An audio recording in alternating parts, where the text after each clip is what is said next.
देखती आंखों, सुनते कानों, धड़कते दिलों, आप सबको हमारी तरफ से अस्सलाम वालेकुम।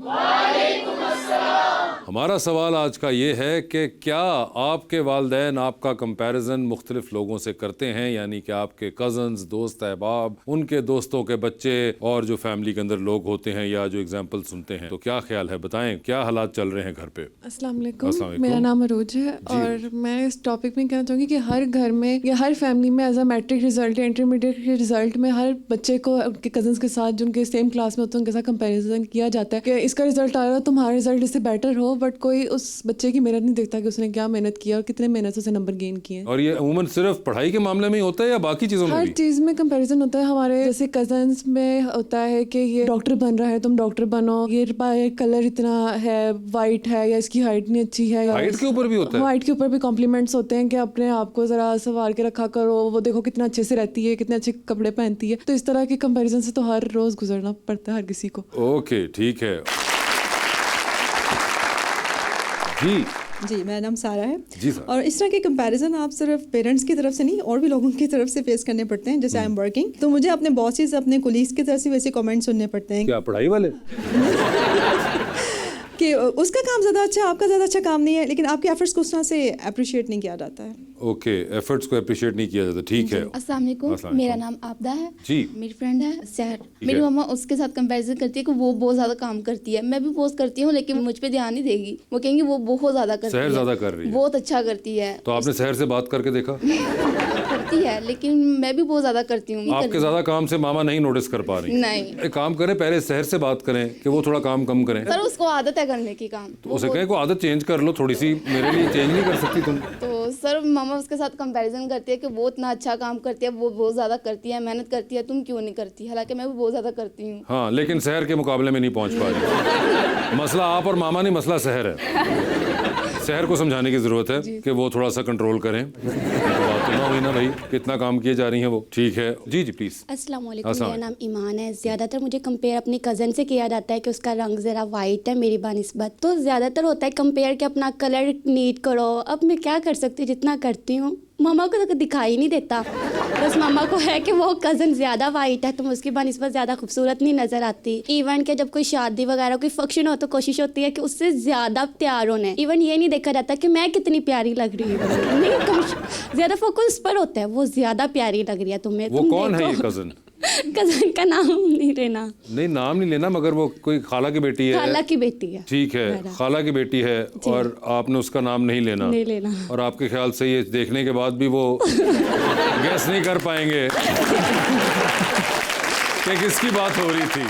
अस्सलाम वालेकुम, जी मेरा नाम अनम है। जी अनम। और मेरा कंपैरिजन कैरियर के अकॉर्डिंग किया जाता है कि अब मेरे कज़न ने CSS किया हुआ तो कहते हैं आप ये इंजीनियरिंग और ये डॉक्टर ये ना बनो, तुम CSS परस्यू करो। तो ये बहुत ज़्यादा कंपैरिजन किया जाता है कज़न के साथ और फैमिली फ्रेंड्स में भी। तो आप क्या कर रही हैं वैसे? मैं इंजीनियरिंग ही कर रही हूँ, अपनी दिल की सुन रही हूँ, जो मुझे बनना है मैं वो करना और कौन सी इंजीनियरिंग कर रही हैं? सॉफ्टवेयर इंजीनियर बनना सॉफ्टवेयर है, इंजीनियरिंग कर रही हैं, जी। ठीक है। और आपका कंपेयर जिनसे किया जा रहा है वो कोई फैमिली में ही होते हैं? जी, फैमिली फ्रेंड्स हैं, उन्होंने CSS किया हुआ है। फैमिली फ्रेंड्स हैं, उन्होंने CSS किया हुआ है? जी, कर लिया है। हाँ जी। मगर आप नहीं करना चाहती हैं? नहीं। और वैसे आप लोगों के ख्याल में ये होता क्यों है? कंपैरिजन इतना किया क्यों जाता है हमारे यहाँ पे? मे बी सोच पे थोड़ा सा होता है कि कुछ लोग इस तरह सोचते हैं कि इसको ऐसा बनना चाहिए, हर की अलग पर्सनैलिटी। क्या एक्चुअली में हम अपने बच्चों की बेहतरी चाह रहे होते हैं या फिर हम अपने ही जहन की एक इनसिक्योरिटी को एड्रेस कर रहे होते हैं, जो कि माँ बाप की सूरत में हो कि वो खुद चाह रहे होते हैं कि हमारी एक कोई थी ख्वाहिश या फिर एक मुकाबला उन्होंने लगाया होता है? तो ये पेरेंट्स की तरफ से होता है, वो भी ऑब्वियसली हमारी बेहतरी चाहते हैं, लेकिन स्टूडेंट का जिस चीज में इंटरेस्ट है वो परसीव करना चाहिए और उसमें वो बेस्ट अपना कर सकते हैं। बेस्ट कर सकता है। और बात यह है कि अगर किसी के भी घर वाले चाहते हो कि फर्ज करें आपने CSS करना है, डॉक्टरेट करनी है, इंजीनियरिंग करनी है, तो वो एज एन इंडिविजुअल ख्वाहिश होनी चाहिए कि मैं भी अपने बच्चे को समझती हूँ या समझता हूँ कि ये ऐसा कर सकते हैं, तो ये इनको ये करियर चूज करना चाहिए। लेकिन ये इसलिए चूज करना कि किसी और ने किया हुआ है, ये एक गलत बात है और ये मेरे ख्याल से माँ बाप को भी देखना चाहिए। ये तो पढ़ाई की बात है। और रही बात किसी के रंग की, किसी के कद काट की, तो वो उसके अंदर तो बच्चे का मेरे ख्याल से कोई अमल दखल नहीं है। वो तो माँ बाप को खुद अपने आप को शीशे में खड़े होकर देखना चाहिए कि जो वो हैं वैसा ही कोई प्रोडक्ट होना है। अब ये तो नहीं है ना कि वो खुद किसी और टाइप के हों और आगे प्रोडक्ट कोई और निकल आई हो। तो इसलिए आप जैसे होंगे उसका ब्लेम मेरे ख्याल से बच्चों को ठहराना एक बिल्कुल एक रिडिकुलस बात है। अपने आप को सीधा कर लेना सी जो बच्चे को सीधा करने जोर ला रहे हो, तो इसलिए ये ना किया करें। मेरे ख्याल से कंपैरिजन ऐसा नहीं करना चाहिए। लीजिए फिर बुलाते हैं अपने आज की मेहमान को। शी इज़ डायरेक्टर, प्रोड्यूसर और एक ज़बरदस्त अदाकारा। आप सबकी तालियों में मोहतरमा नादिया अफगन।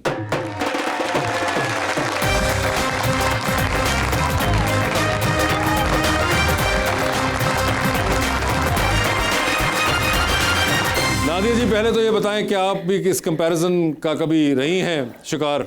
अस्सलाम वालेकुम एवरीवन। मैं सबकी बातें सुन रही थी, ऐसे से अच्छे जवाब आ रहे थे जहन में देने के लिए। जी दीजिए। लेकिन मुझे अभी तक, अम्मी आई हुई है आजकल मेरी, और वो अभी तक मेरा कंपैरिजन करती हैं, ड्रामे देखती हैं। वो कितनी प्यारी लग रही थी, तुम्हारा मेकअप ऐसा क्यों नहीं होता?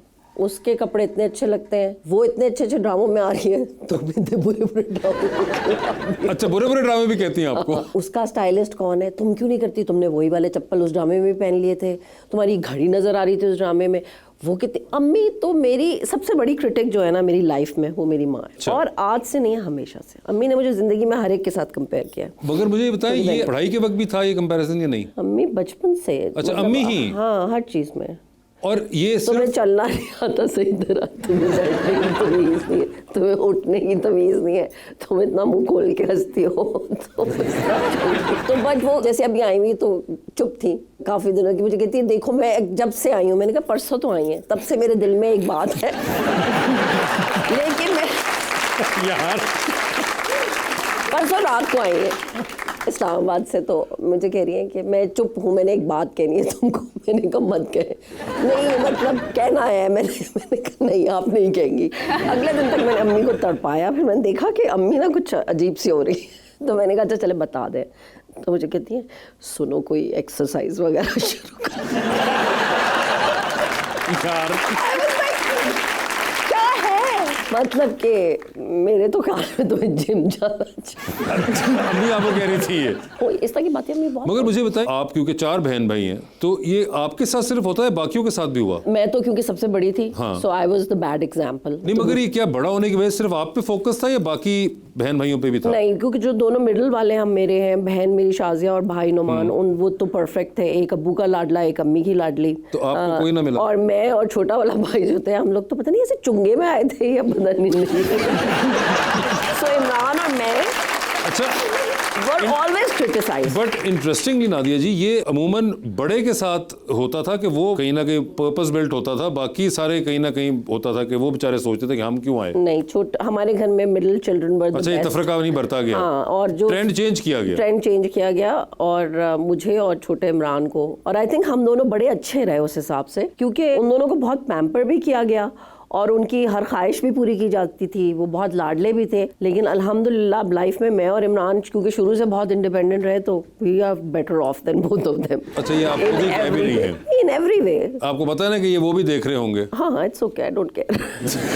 अच्छा ठीक है। मुझे ये बताइए, अब माशाल्लाह कोई 27-28 साल हो गए आपको काम करते हुए? अल्हम्दुलिल्लाह 27। हाँ, इतने सालों से काम कर रही हैं, मगर ये जो रिसेंटली पिछले 3-4 साल के अंदर हमने देखा कि नादिया अफगन साहिबा जो हैं वो एक और तरीके से नोटिस होना शुरू हो गई within the industry as well.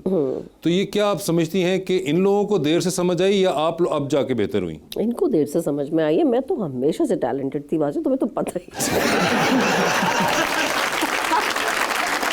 No seriously, मैं सोचा करती थी कि भाई मैंने बहुत कॉमेडी की है और अल्हम्दुलिल्लाह गुड एट कॉमेडी, और कॉमेडी मुझे बहुत पसंद भी है, मेरा बड़ा दिल है कि इतने अरसे से नहीं किए। लेकिन ये है कि कभी मुझे किसी ने सीरियस, और मैं तड़पती थी कि यार मतलब सानो को कह रहे हैं, नादिया जमील को कह रहे हैं, निमरा बच्चों को, मुझे भी प्लीज कोई सीरियस काम करने दें। But I guess I had to, बड़ा आहिस्ता आहिस्ता मुझे आना पड़ा। सम्मी किया, फिर थोड़ा सा बिल्किस कौर किया, फिर आहिस्ता आहिस्ता एक जगह के दे अंडरस्टूड कि हाँ मैं कर सकती हूँ। बट आई थिंक शुरू में मैं भी खुद इतनी कोई सीरियस नहीं थी, और फिर इवेंचुअली लाइफ में आपकी बहुत सारी चीज़ें होती हैं, तो फिर आप भी सीखते हो, टाइम के साथ बदलते हो, आपकी पर्सनालिटी बदलती है, आपकी सोच बदलती है, you grow as a person. तो आई थिंक वो सीरियसनेस जो है अबाउट दैट, वो मेरे वक्त के साथ साथ आई, और फिर मैंने बड़े दिल से रूल्स को समझना शुरू किया और करना शुरू किया। ऑल्सो आई फील कि अब्बू की बीमारी के बाद एंड आफ्टर अब्बू की डेथ के बाद मेरे अंदर एक ठहराव आया as a person. Also life जो है उसको मैंने बड़े करीब से, उसके ऊंच नीच को बड़े गौर से देखा है, और you know I felt it, तो आई थिंक वो फिर आपके अंदर भी आ जाता है। And when you do those kinds of roles तो फिर आप अंडरस्टैंड, बेहतर लाइफ को समझते हो तो आप बेहतर कैरेक्टर्स को भी समझ सकते हो। जी, तो हम आवाम को मौका देंगे अब कि वो आपसे सवाल पूछना चाहते हैं, तो जी प्लीज। अस्सलाम वालेकुम, मेरा नाम खदीजा है। मेरा सवाल आपसे है कि फैमिली फ्रेंड, शार्शलिक और सुनो चंदा, इन तीनों में से आपका फेवरेट ड्रामा कौन सा है और क्यों? फैमिली फ्रंट, सुनो चंदा और शाशलिक में से मेरा फेवरेट कौन सा है? शाशलिक हमेशा। फैमिली फ्रंट वो सबसे पहला था मेरा, सब उसमें मेरा एक गेस्ट अपीयरेंस टाइप का था, अबाउट 14 एपिसोड। फिर हमने शाशलिक किया, शाशलिक से मेरा एक नाम बना, चीकू का और मिश्री का और कम्मो का, शाशलिक हमारी पहचान बना। सो शाशलिक हमेशा is the one that is going to be my favourite, because जो मिश्री का कैरेक्टर था एट दैट पॉइंट मेरी लाइफ से बहुत करीब था, और हम सब ने मिल के यू नो जो भी कहानियाँ होती थी वो हम सब आपस में डिस्कस करते थे कि अच्छा ये कर रहे हैं। सरमद ने लिखा, मेरा सबसे अच्छा दोस्त है वो, सो वो मेरे दिल के। सुनो चंदा बहुत बाद में आया, वो भी बहुत सबको पसंद आया, वो भी एक एक्सपेरिमेंट ही था। पहला रमज़ान सीरियल था वो जो साइमा अकरम चौधरी ने लिखा था, उसके बाद तो खैर फिर बोरियां भर भर के होने लग गए रमज़ान सीरियल, एक ही तरह के कजन्स के अंदर कोई मसले चल रहे। बट शाशलिक मेरा हमेशा फेवरेट, ऑलवेज।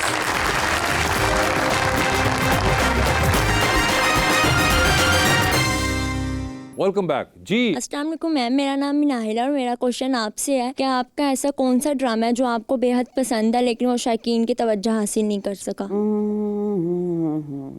एक ड्रामा था चाबुक, फसी बारी खान ने लिखा था और मजर मोइन ने डायरेक्ट किया था। वो एक टेली प्ले था, टेलीफिल्म जिसे हम कहते हैं। बड़ी डार्क स्टोरी थी, डार्क ह्यूमर जिसे हम कहते हैं, और वो बहुत देखा नहीं गया क्योंकि वो 3 टेलीफिल्म्स थी जो चली थी। एक पिछल पैरियां थी उसमें, एक ये था और एक और कड़कती बिजलियां। सो वो तीनों फसी ने लिखे थे और तीनों मजहर मोइन ने डायरेक्ट किए थे। तो उसमें चाबुक वाज माय वेरी फेवरेट। उसमें कवि अंकल थे, कवि अंकल के साथ मैंने ज़िंदगी में पहली दफ़ा नहीं दूसरी दफ़ा काम किया था, और वो बड़ा इंटेंस ड्रामा था। And I think I was very good in it. सभी बहुत अच्छे थे लेकिन मैं भी बुरी नहीं थी, और मुझे बड़ा अच्छा लगा था वो ड्रामा। यूट्यूब पर कहीं मिले तो देख लेना, इट्स कॉल्ड चाबुक। चाबुक जी।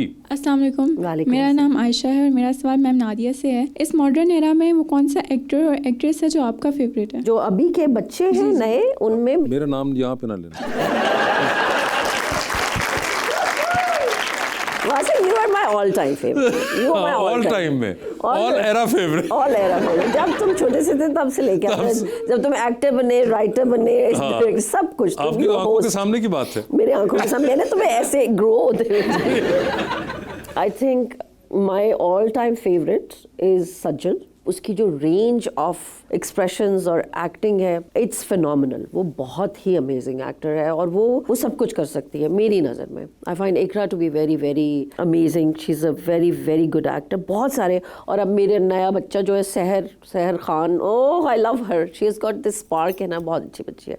और लड़कों में Ahad is very good. Ahad का मैं अभी कुछ देखी, ही इज़ वेरी नेचुरल। मुझे लोग वो बड़े अच्छे लगते हैं जो फ्लो में एक्टिंग करते हैं और जिनका लगे ना कि वो एक्टिंग कर रहे हैं। आहद, फरहान सईद मुझे बहुत पसंद है बिकॉज उसने मेरा बेटा बना था और आई थिंक हम दोनों की बड़ी अच्छी केमिस्ट्री थी। He was very good. जी अस्सलाम वालेकुम, मैं सना हूँ। मैम से क्वेश्चन है, सुनो चंदा की शाहना का किरदार आज भी लोगों के दिलों में राज कर रहा है। इस किरदार में कौन सी जुमला आपकी हकीकी जिंदगी के करीब है? नवा कट्टा खुल गया कह रही हो।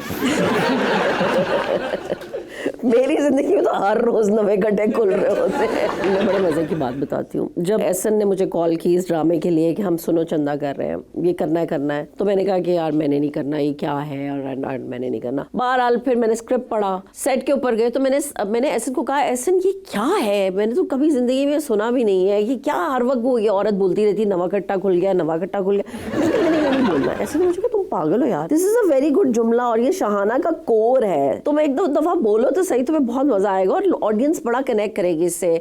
मैंने कहा नहीं एहसन, मुझे तो बहुत ऑड सा लग रहा है, मेरी जुबान पे सही बैठ नहीं रहा। शुरू के अगर एपिसोड्स देखे तो बड़ी ऑकवर्ड हूँ, मैंने बहुत जगह से गट भी किया था, बोला नहीं था इतना, बट देन वंस वो लोगों ने देखना शुरू किया तो वो एक वो बन गया। और ऐसे ने मुझे ये बात समझाई थी कि पीटीवी के दौर में हर ड्रामे के अंदर एक कोई जुमला होता था जो कि लोग बोला करते थे, रिपीट किया करते थे एक्टर्स, और फिर वो जुमला जो था वो उनकी शनाख्त बन जाता था, जैसे कि दा जमाता पास है, डायरेक्ट हवलदार है, कोई मजाक नहीं है, वो इरफान साहब का था, फिर माचिस होगी आपके पास। तो आई थिंक इस तरह के एक जुमले होते हैं जो फिर आपका एक कनेक्शन बन जाता है। सो मैं तो बिल्कुल बोलने के ना, लेकिन बाद में आई थॉट वाओ, साइमा अकरम चौधरी भी अमेजिंग एंड एहसन तो है ही अच्छा डायरेक्टर, तो उसने मुझे बड़ी अच्छी तो ये जो आपने इस तरह बताया कि कई बार होता था इस तरह कि डायरेक्ट हवलदार हो गया या फिर एक माचिस वाला, तो ये शनाख्त बन जाते हैं जुमले। तो ये कट्टा आपकी शनाख्त बन गया। बिल्कुल मेरी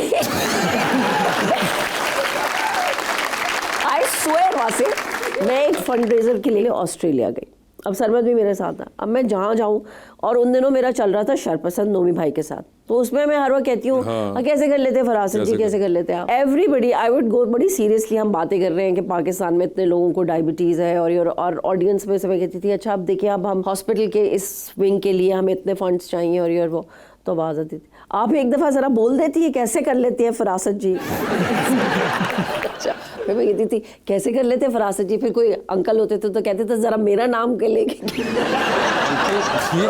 अच्छा, ये वही वाह वाह, कि जैसे कोई और है, शफाकत साहब है कोई, या रफाकत साहब कहते थे ज़रा उनका, तो उनकी बेगम कहती थी ज़रा बोले ना, मैं भी इनको कहती हूँ कि कैसे कर लेते हैं रफाकत। कैसे कर लेते, ये वैसे अच्छा है कि जी। और फिर कोई कहता था कि आप प्लीज़ वो बोले नवा कट्टा खुल गया, तो फिर मैं बोलती थी कि यस नवा कट्टा है, एंड कैसे कर लेते हैं फरासत। ये वैसे अच्छा है, सिडनी और मेलबर्न के अंदर भी नवा कट्टा खुल गया। नवा कट्टा खुल गया। मैं तो शुरू अपनी स्पीचेस से करती थी कि भाई आगे हम लोग नवा कट्टा खोलने के लिए तो डालें जिसमें पैसे।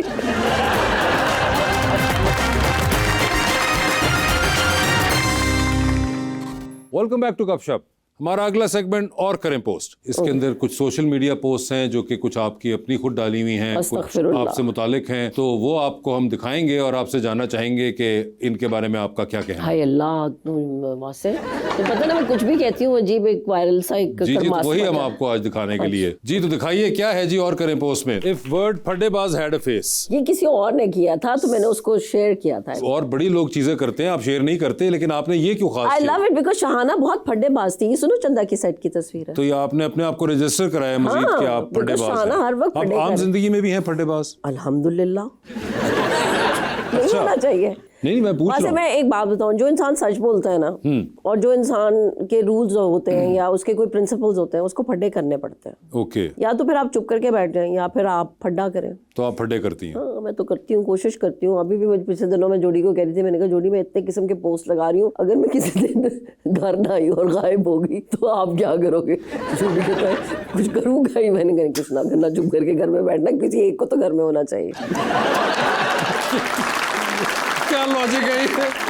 जी, हाय Allah, this is such a good memory. Memory तो अच्छी है, लेकिन ये very bad day. Very bad day, why? I tell you, मैं और सरमद, अभी मोर महल शुरू नहीं हुआ था, हम A&B प्रोडक्शंस में काम कर रहे थे दोनों। सरमद ने मोर महल के लिए साइन किया था और सरमद ने मुझे कहा था आप 1 साल की ड्रामों से छुट्टी लेंगी और आप मेरी एसोसिएट आएंगी इसके ऊपर, क्योंकि मैं एक गुड कॉप बनूंगा और आप एक बैड कॉप बनेंगी, क्योंकि उसमें जो एक्टर्स थे वो जायंट्स थे, यू नो, सानो एंड हिना एंड मीशा शफी, बहुत बड़ी प्रोडक्शन थी वो, बहुत बड़ी। तो ये सेट कि अगर मैंने अपने एक्टर्स से फड्डा कर लिया या किसी बात पे ऊंच नीच होगी तो मैं फिर उनको डायरेक्ट कैसे करूंगा? So everything bad is going to be done by you. अगर मैं कोई एक नॉर्मल एसोसिएट लूंगा तो उसकी किसी ने बात नहीं सुननी है, लेकिन अगर यू नो उनके साथ का, उनके पीयर्स में से कोई होगा तो they will listen to that person more. So Marina ji was also there, और ये हम A&B से लोकेशन पे जा रहे थे जो नहर पे ही थी, और सरमदी किन्नू ठूस रहा था। तो ये तब किया। देखो, किसी ने आइडिया दिया कि इस किन्नू को अगर तोड़ के खाएंगे तो शायद ये चला जाए मुंह में। पता नहीं, सरमद इस तरह की अक्सर तस्वीरों के लिए हरकतें करता है।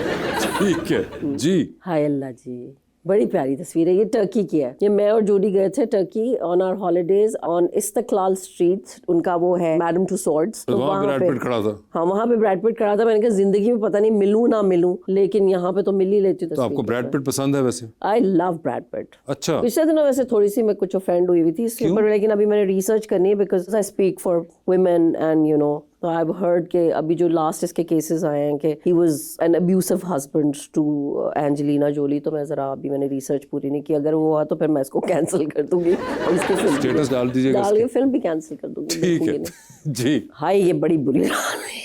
ये कौन सा कट्टा खोल दिया?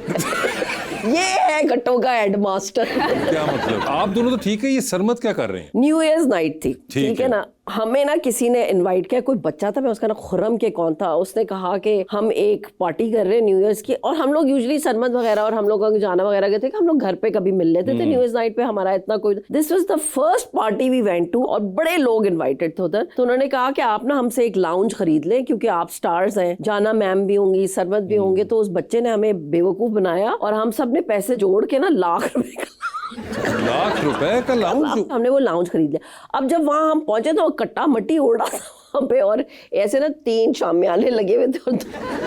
बस it was so bad, it was just one sofa like this. उन्होंने कहा ये आपका लाउंज है। खैर हम लोग थोड़ी देर फिरे और हमने बातें शातें की, फिर हमने कुछ तस्वीरें खिंचाई और वहां पे ये एन के दे रहे थे, लाख रुपए की ऐनक थी, और बस फिर हम पार्टी करके आ गए।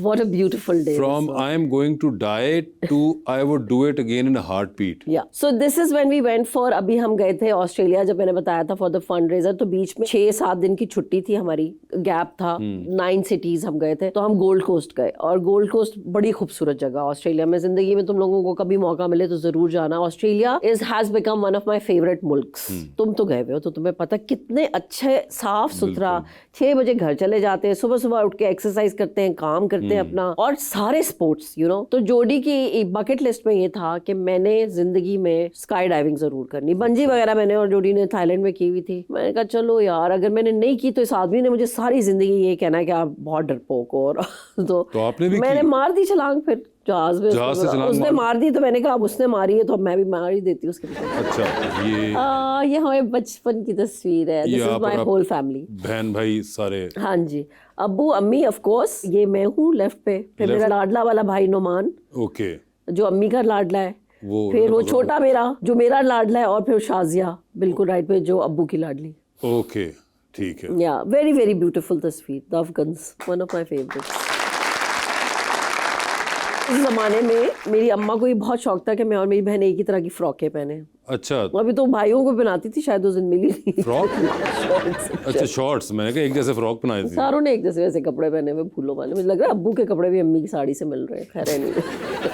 जी, Nadia Afghan breaks her silence on Tamasha season 5 drama and shares her unfiltered opinion about doctor ji Khan. मैंने आज भी की है सुबह शेयर। ये क्या है, जरा बताएंगे? सो मैं बहुत बड़ी तमाशा की डाई हार्ड फैन हूँ। अच्छा जी। और मैंने तमाशा के सारे सीजन देखे हैं, और मैं और सरमद और साइम हम लोग सब फॉलो करते हैं, और फिर हमारी डिस्कशंस भी होती हैं और हम शेयर भी करते हैं कि अच्छा फलाने ने ये किया कि नहीं किया। सो तमाशा सीजन 5 में आई थॉट कि चलो बड़ा अच्छा होगा, बट दिस कैरेक्टर डॉक्टर जी, जिसको मैं पहले कभी नहीं देखा था मैंने जिंदगी में, मुझे पता भी नहीं था कि ये एग्जिस्ट करता है, ये अभी उसने कल परसों भी कोई बहुत बदतमीजी की है with one of the characters. This girl, her name is Samya, जिसके साथ मैंने right before this was happening मैंने OTT के लिए एक छोटा सा ड्रामा किया था फॉर 14th अगस्त। बड़ी अच्छी सी बच्ची है वो, जैसी रियल लाइफ में है वैसी मुझे यहाँ पे भी नजर आ रही, क्यूट सी, और थोड़े झल्ले से बच्चे नहीं होते हैं, कुछ भी कह देते हैं टाइप के। बट दिस गाय, मुझे बड़ा अफसोस होता है कि आप एक शो में जाएं, ठीक है आपने मसाला क्रिएट करना है, ये जो भी करना, बट जातियात पे उतरना और किसी के पास्ट के बारे में बात करना और किसी को गंदी बातें करना, बीइंग अ मैन, और ये मतलब खवातीन भी, बट आप किसी को डिस्ग्रेस और डिग्रेड नहीं कर सकते हो। आप करो, आपने कुछ कहना है कि आज तुम मेरे साथ बदतमीजी से बात करी हो, बट इस तरह के लोग जो होते हैं ना, ये टॉक्सिक लोग होते हैं, एंड आई होप कि ये अगले उसमें निकल जाए। मेरी तो पूरी दुआ है। I don't hate on people, मतलब नफरत करना किसी से, but this person I really hate, I don't like. जो भी है ये डॉक्टर जी, मुझे नहीं आइडिया ये कौन है, मगर जो भी, तमाशे से पहले इसको कोई जानता भी नहीं था, अब ये आके इतनी बदतमीजी करो। इस वक्त मेरी आवाज भी इस जैसी लग रही है क्योंकि इसी तरह बोलता है, गला खराब होता है इसका। जी, भारतीय और बांग्लादेशी ना होते तो हमारे ड्रामे YouTube पर कोई ना देखता। हाँ, इसके ऊपर मेरी बड़ी क्लास हुई थी, मेरे अपने पीयर्स थे, बिकॉज यू सी अब तो खैर हमारे लोग भी देखते हैं यूट्यूब के ऊपर, टाइम ही नहीं होता लोगों का, but there was a time जब मुझे जितने मैसेजेस आते थे सुनो चंदा के दिनों में कि हमने यूट्यूब पे देखा, and Bangladeshis and people from all over the world, YouTube पे आई थिंक सारा का सारा ड्रामा ही जितना भी था, और जितने व्यूअर्स हैं वो ज्यादातर बाहर के मुल्कों के लोग देखते हैं। पाकिस्तान तो चलो फिर टीवी पे देख लो। तो मेरा कहने का मकसद, मेरा मतलब ये नहीं था कि हमारा ड्रामा ही कोई नहीं देखता, तब भी इसको बहुत ट्विस्ट किया। मेरा कहने का मतलब था कि फॉलोअर्स यूट्यूब पे ज्यादा जो हैं वो बाहर के मुल्कों के हैं, जो मुझे मैसेज किया करते थे ये यूट्यूब पे, मैं किसी एपिसोड के नीचे कमेंट्स देखती थी। That's why I made this statement. ठीक है जी। Nowadays the actors are living in इमार just because of status competition. बिल्कुल सही है ये बात। यही जो सारी बच्चियां हैं छोटी छोटी सी, जैसा हाँ मैंने लोग नहीं जैसा कि नहीं खुद पता करा लें कौन कौन इमार में रह रहा है। सारे रह रहे हैं, कराची में सब रह रहे हैं। तो मैं हमेशा इनको कहती हूँ कि देखो बेटा, मेक समथिंग ऑफ योरसेल्फ। हमारा काम आसान काम नहीं है, बहुत मुश्किल काम है। लिटरली मैं अभी बता रही थी 101 टेम्परेचर था मुझे, और मैं 16 की रात को कराची गई हूँ। 3 AM का मेरा कॉल टाइम था। 5 बजे से लेके अगले दिन शाम 7-8 बजे तक मैं शूट कर रही थी OST का, इन टेम्परेचर, जुकाम नजले के साथ। और फिर मैंने रात को घर अगले दिन फिर सुबह और फिर फ्लाई करके आना, ये भी मेरी कमिटमेंट थी। सो हमारा काम बहुत मुश्किल काम है, जिसको हम 5 मिनट में लोग देखते हैं और कहते हैं बड़ा बुरा था, ये क्या सीन था, ये क्या बकवास था, जो हमें 6-6, 7-7 घंटे लग जाते हैं। मैं सोचती हूँ जब बच्चे इतनी मेहनत करते हैं और अभी इनके करियर्स शुरू हुए, I believe there are certain kids जो कि सेविंग्स करते हैं, ट्रैवल करते हैं। मैं ये सोचती हूँ कि आप ट्रैवल करो, आप अपने लिए कुछ सेविंग करो, आप अपने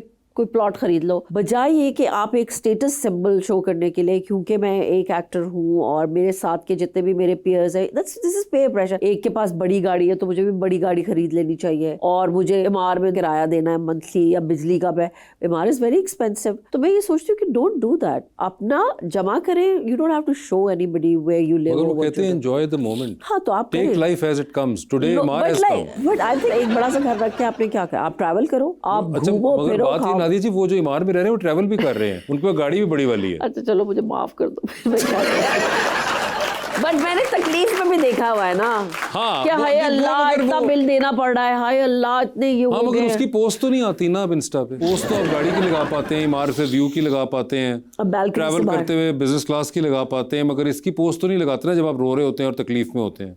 फिर तो एक अच्छा सा पुराना को स्टेटस ही कर लेते हैं कि I will meet you beyond the fields, इस तरह का जो एक आप बात कर लेते हैं। मैं ये बिलीव करती हूँ कि आपको सिंपल रहना चाहिए लाइफ में, as simple as possible. As simple as possible, ठीक है जी। महंगा फोन हो तो कैमरा भी अच्छा होता है। अच्छा, सो माय फ्रेंड अकील, उसको बड़ा शौक है गैजेट्स का, गाड़ी भी बड़ी जबरदस्त होनी चाहिए। मैं 6 साल के बाद जोड़ी मुझे कोई फोन ले देता है, अगर वो खुद नहीं लेती हैं फोन? मैं चीजों में बिलीव ही नहीं करती। मैं बिलीव करती हूँ सस्ता वाला ले लें आप, क्यों जो अपने मियाँ के ऊपर डाल रही कि वो आपको महंगा फोन लेके आती। कभी कभी तो लेके देता है, कभी कभी मतलब मैं फोन चेंज करती हूँ 7-8 साल के बाद। ओके। तो उस वक्त उसके पास ना बड़ा कोई अच्छा नया फोन आया था 2019 में, बड़ा, तो उसने बड़ी अच्छी तस्वीर खींची थी। तो मुझे कहता देखिए आपका इतना पुराना सा घटिया सा फोन है, टूटा हुआ, स्क्रीन भी टूटी हुई है, और देखे मैंने, तो फिर मैंने तब ये तस्वीर, तो आपने ट्रिब्यूट भी दिया कि अगर महंगा फोन हो तो तस्वीर अच्छी आती है, नॉट दैट कि तुम कोई बहुत अच्छे फोटोग्राफर हो, कहने का मकसद ये था। अच्छा ठीक है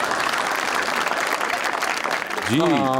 ये दरे निजात आपका ड्रामा चल रहा है जिसके अंदर ये आपने, मेरा अहमद ने लिखा है ये, और दरे निजात देख रहा है कोई, अच्छा लग रहा है ना। हाँ, सो मेरा ने बड़े अच्छे टॉपिक को छेड़ा है, जो मेरा आपको पता है वो एक दुनिया और दीन को मिलाती है, और फिर वो आपको बहुत सारी बातें समझाती है। तो ये उसके अंदर है। मैं अपना कैरेक्टर का सिर्फ नाम बता सकती हूँ, मैं स्टोरी नहीं रिवील कर सकती ऑफ कोर्स, बिकॉज ये आना है 16-17 एपिसोड से। आई एम वेरी लकी कि यू नो शरियान मुनव्वर ने मुझे कहा कि नादिया आपने ये करना है, दिस इज माई कैरेक्टर को शादा गुजरी, and we have done this all in Nankana Sahib में हमने शूटिंग की है। वेरी वेरी इंटेंस कैरेक्टर, वैसे one of the very few characters जो कि मुझे जिंदगी में, I am very lucky to be doing this. अच्छा, बहुत बहुत बहुत। और ये भी इंट्रोड्यूस नहीं हुआ? ये नहीं, ये 16th एपिसोड 16 से होगा। शादा गुजरी, शादा गुजरी, ठीक।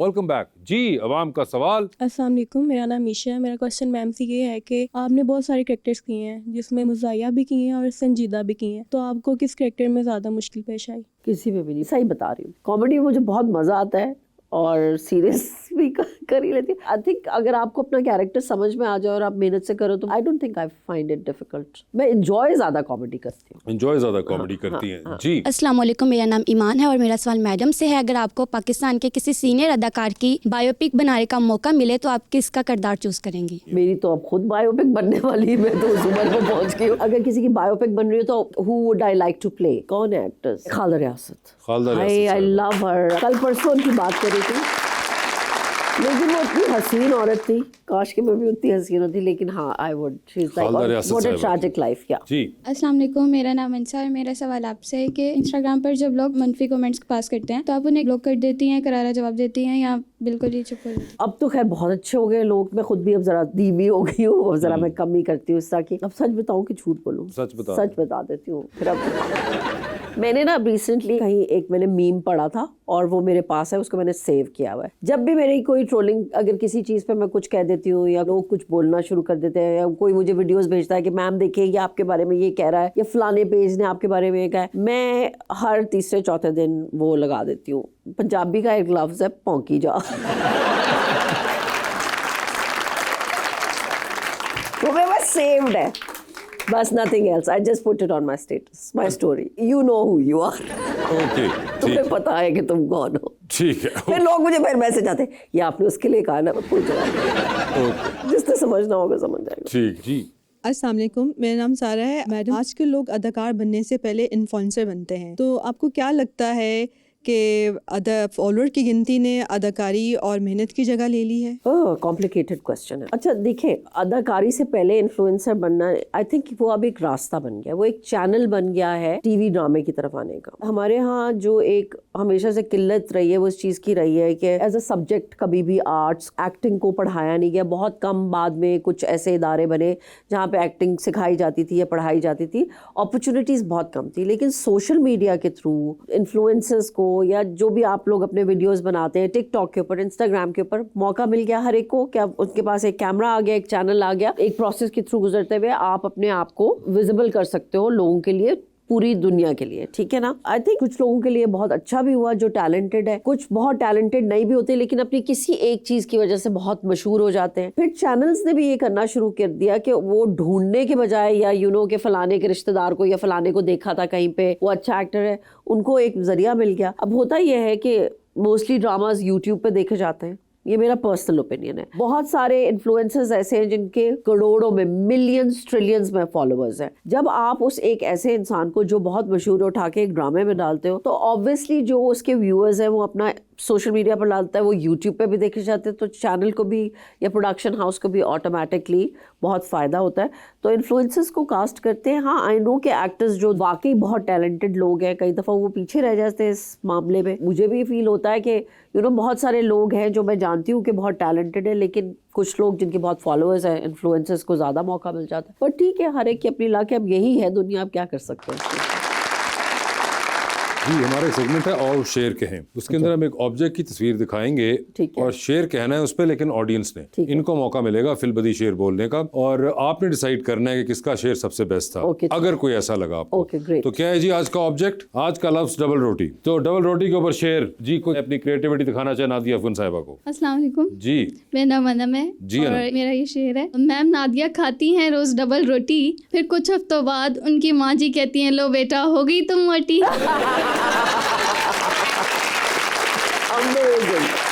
गुड, अम्मी बड़ी खुश होगी इसको। जी, और कोई? अस्सलाम वालेकुम। मक्खन ने डबल रोटी से कहा मैं तुम्हारे साथ हूँ। मक्खन ने डबल रोटी से कहा मैं तुम्हारे साथ हूँ। डबल रोटी ने कहा हाँ हाँ, इसीलिए तो फिसल रही हूँ। अच्छा जी मैम प्लीज। अस्सलाम वालेकुम, माय नेम इज़ रीच और मेरा शेर ये है कि ना पिज़्ज़ा चाहिए ना बर्गर, डबल रोटी ही मेरी कहानी है। जी, मेरा नाम मिनाहिल है। जी मिनाहिल। डबल रोटी हो या कोई मोहब्बत की बात, दोनों का मज़ा तब भी है जब साथ हो कोई खास। ओके जी। रोटी भी सादा मगर दिल को भा गई, ब्रेड खाई तो डाइट भी शर्मा गई। जी मैडम बताइए, क्या आपके ख्याल में अगर कोई आपको लगा ऐसा जो सबसे बेहतर हो? वो वाला जो पहली वाली थी, पहली वाली है जो पता था। आ जाइए मैडम प्लीज। उसमें वजन भी था और वजन भी था, वजन भी था, वजन भी था, और बहुत रिदम में था, वो रिदम में भी था, और आपके दिल के बहुत करीब भी। दिल के बहुत, और अम्मी के दिल के बहुत करीब लगेगा। आप भी कोई शेर कहना चाहेंगे डबल रोटी पे? फिर तो जब डबल रोटी पढ़ा था तो मुझे याद था डबल रोटी जितने दिख होती उतने हाथ।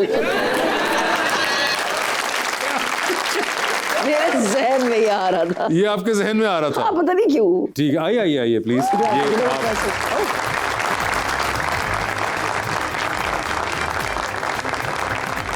Thank you so much Nadia ji, thank you so much for being on the show. Thank you, बहुत मजा आया मुझे। बहुत बहुत शुक्रिया, और आप अपना ख्याल रखिएगा, और उम्मीद करते हैं अगली आपकी इमीडिएट ट्रैवलिंग ना हो, और आप उससे पहले अपना ये जुकाम और सर दर्द और तमाम मसाइल सॉल्व करने के बाद ही अगले शूट पे जाएं। शूट पे जाऊँ इंशाल्लाह। And thank you so much, और आप सबके बहुत शुक्रिया। Thank you.